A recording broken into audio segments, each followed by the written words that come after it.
Assalamualaikum warahmatullahi wabarakatuh. Halo semuanya, perkenalkan saya Aulia Saifa Fitri dengan NIM 2102046001. Saya merupakan mahasiswi Ilmu Hubungan Internasional kelas A, Fakultas Ilmu Sosial dan Ilmu Politik, Universitas Mula Warman. Di video ini merupakan lanjutan dari part 2 yang berisikan pertanyaan-pertanyaan yang sudah saya jabarkan di part 1 yang dibahas lebih luas lagi plus dengan juga jawaban sementara saya. Oleh karena itu, pada video kali ini saya akan membahas dan menguraikan lebih lanjut dan lebih luas lagi akan pertanyaan saya dan juga jawaban sementara saya itu berdasarkan apa yang sudah saya research. Namun sebelum itu saya akan melakukan self-evaluation terlebih dahulu. Jadi menurut saya dalam video part 2 saya merasa agak sedikit tidak gugup ya, walaupun setidaknya sedikit ada kemajuan dari video part 1 yang pertama kali saya buat. Dan di sini saya juga akan update wawasan dari pembelajaran yang telah dilakukan selama kelas filsafat. Jadi salah satu pembelajaran materi yang dilakukan dalam kelas filsafat adalah proses terbentuknya suatu ilmu.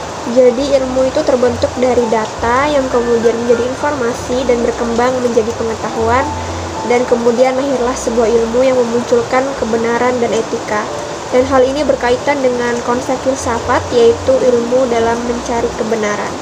Dan untuk video kali ini saya banyak menggunakan salah satu tahapan berpikir piramida, yaitu cara berpikir secara keagamaan, tepatnya teologi thinking. Oke guys, kita balik ke pertanyaan-pertanyaan saya, yaitu pertama tentang saya yang mempertanyakan akan apakah saya sebenarnya telah mengenali diri saya seutuhnya atau sebenarnya bahkan sama sekali tidak. Dan kedua, saya mempertanyakan tentang apa itu hal yang baik dan buruk itu.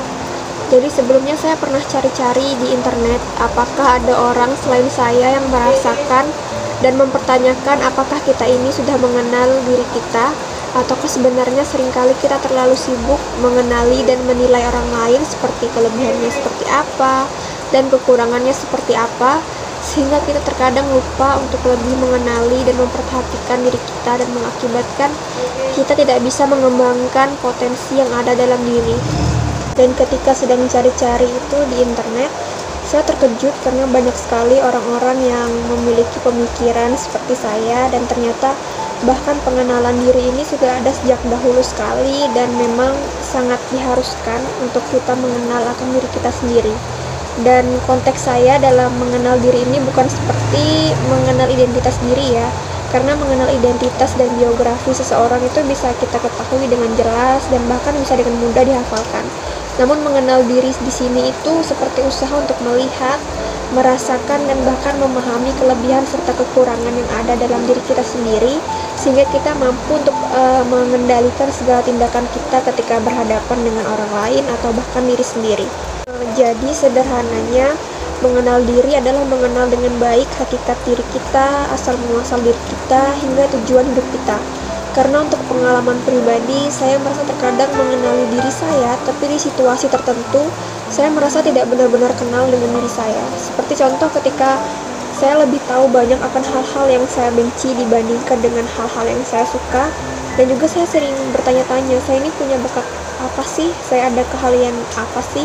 Apa saya jangan-jangan sama sekali nggak punya, dan berakhir dengan saya merasa insecure terhadap sekitar karena saya merasa hanya saya yang tidak memiliki bakat dan keahlian. Maka dari itu menurut saya sangat perlu untuk mengenali diri terlebih dahulu, sehingga nantinya bisa mengetahui bakat, minat, dan juga keahlian saya nantinya. Kita bisa melakukan pengenalan diri ini dengan filsafat ilmu pengetahuan, karena ketika mencoba untuk mengenal diri kita sendiri, kita bisa sekaligus mempelajari dan memaknai kenapa Tuhan menciptakan setiap orang di dunia ini berbeda satu sama lain. Dan melalui filsafat ilmu pengetahuan yang menurut saya sama sekali tidak bertentangan dengan teologi ini, kita justru bisa menggunakannya untuk lebih memahami ciptaan Tuhan nantinya lewat ilmu lain. Jadi sebenarnya siapakah manusia itu dan apakah diri itu? Memang diri itu sebenarnya sangat misteri guys. Bahkan sampai sekarang para filsuf dan ilmuwan masih terus melakukan penelitian dan berbincang soal ini. Karena walaupun terdapat beberapa kesepakatan bersama namun kata final masih jauh dari genggaman. Oleh karena itu, tujuan video ini adalah untuk mengangkat pembahasan pengenalan akan diri sendiri yang seringkali dianggap sepele oleh kebanyakan orang, dan juga untuk lebih memahami akan diri melalui dimensi filsafat. Sebelum membahas tentang diri, alangkah lebih baiknya bagi kita untuk mengerti terlebih dahulu akan apa itu manusia, karena diri dan manusia itu merupakan satu kesatuan dan juga saling berkaitan. Pertanyaan-pertanyaan filsafat yang ada tentang hakikat diri dan manusia inilah yang akan mendorong renungan tentang siapakah aku, dari manakah aku, untuk apakah aku diciptakan, mengapa aku diciptakan, apa diciptakan, dan bagaimanakah aku diciptakan, dan sampai seterusnya. Itu semua terkait dengan eksistensi diri kita sebagai manusia yang seolah dihantui oleh hakikat pertanyaan tentang diri kita sendiri. Hal ini sering terjadi hingga bisa dikatakan pertanyaan, siapakah diriku, akan terus bertapak pada puluhan pertanyaan filosofis yang mendorong untuk penemuan akan diri kita ini.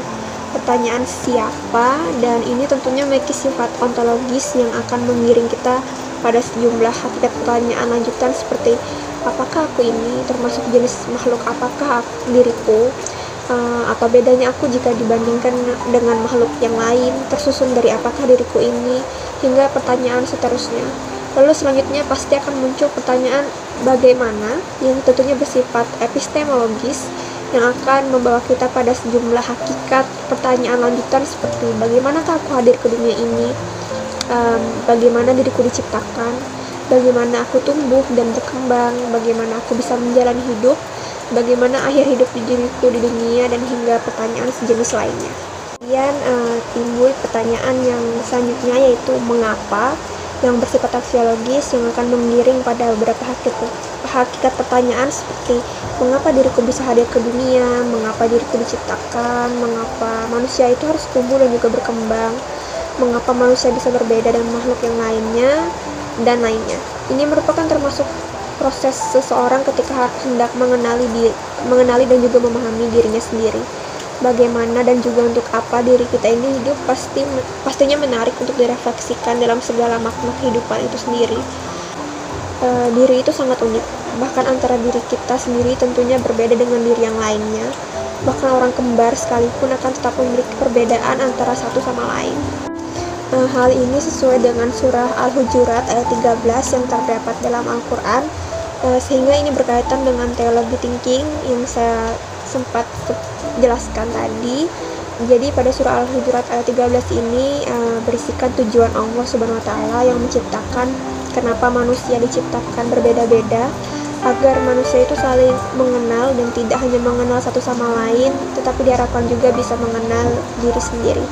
Dan juga menurut Dr. Fawaizul Umam yang seorang dosen filsafat, beliau menjelaskan cara agar bisa mengenal diri. Beliau mengatakan bahwa dengan menghadapkan diri kita dengan suatu masalah, kita akan mengenal diri sendiri. Dengan demikian kita akan mengetahui kualitas diri kita.